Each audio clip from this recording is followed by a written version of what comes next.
Yes, Real Madrid versus Bayern. അങ്ങനെ Bayern തൂക്കിയിരിക്കുന്ന കളി.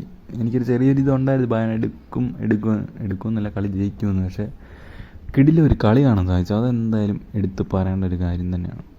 കാരണം അടിക്ക് തിരിച്ചടി അതാണ് ഈ കളി നടന്നത്. ഗുള്ളറിൻ്റെ കളിയെ ഫസ്റ്റ് ഹാഫ് നടത്തിയാലും ആ ഫസ്റ്റ് ന്യൂയറിന് പറ്റിയ മിസ്റ്റേക്കിൽ നിന്ന് ഗോൾ അടിച്ചു. പിന്നെ ഫ്രീ കിക്ക് ഞാൻ ഒട്ടും പ്രതീക്ഷിച്ചില്ല. ആ ഫ്രീ കിക്ക് ഡയറക്റ്റ് അടിച്ച് കയറ്റുമെന്ന് ഒട്ടും പ്രതീക്ഷിച്ചില്ല. ഗുള്ളറിൻ്റെ ഭാഗത്തുനിന്ന് അങ്ങനെ ഒരു പെർഫോമൻസ് ഫസ്റ്റ് ഹാഫിൽ നടത്തിയ കിടിലം പെർഫോമൻസ് ആയിരുന്നു. പിന്നെ ബയൺ അടിക്കുന്നു, റയൽ അടിക്കുന്നു, അങ്ങനത്തെ ഒരു കളിയായിരുന്നു. പിന്നെ ഹാരിക്കേൻ്റെ ഒരു ഗോളുണ്ടായിരുന്നു, എംബാപ്പയുടെ ഗോളുണ്ടായിരുന്നു. അങ്ങനെ കളി പൊയ്ക്കൊണ്ടിരുന്നപ്പം കട്ടയ്ക്ക് നിന്ന് 4-4 നിൽക്കുമ്പോൾ നമ്മുടെ കമവിങ്കയുടെ ഒരു വരവുണ്ട് നമ്മുടെ കളിയിലേക്ക്. അപ്പം റെഡ് കാർഡ് കൊടുക്കണോ വേണ്ടായോ എന്നുള്ളതിനെ പറ്റി ഇങ്ങനെ സംസാരമൊക്കെ ഉണ്ട്. എന്നാലും കിട്ടിയ കാർഡ് കിട്ടി. പിന്നെ 10 പേര് വെച്ചാണ് റയൽ കളിക്കുന്നത്. പിന്നെ നടന്ന അവസാനം ലൂയിസ് ഡിയാസിൻ്റെ ഒരു രക്ഷയില്ലാത്ത ഒരു നൈസ് ഗോളുണ്ട്. അത് കഴിഞ്ഞിട്ട് ഇങ്ങനെ കളി ഇങ്ങനെ റയൽ അടിക്കുമോ ഇങ്ങനെ വിചാരിച്ചിരിക്കുമ്പോൾ നീണ്ട കയറി ഒലീസയുടെ ഗോളും കൂടെ വന്നു. കളിയുടെ അടുത്ത് തീരുമാനം അങ്ങനെ റയൽ യൂസ് നിന്ന് ബൈ പറഞ്ഞു പോയിരിക്കുന്നു.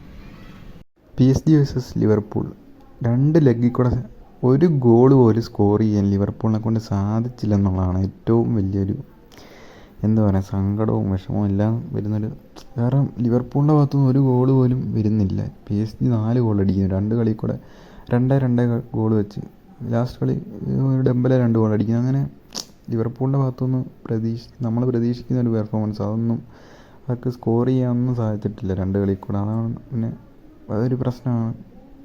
അതിൽ കളി ഒരു ഷോക്കായിരുന്നു. ഡൊമിനേറ്റ് ചെയ്ത് തന്ന PSG കുറച്ച് ഇതൊക്കെ നടത്തിയെങ്കിലും ഗോൾ സ്കോർ ചെയ്യുക എന്ന് പറയുന്നത് അത് ഭയങ്കര ഒരു ഷോ ആയിപ്പോയി ലിവർപൂളിൻ്റെ ഭാഗത്ത്.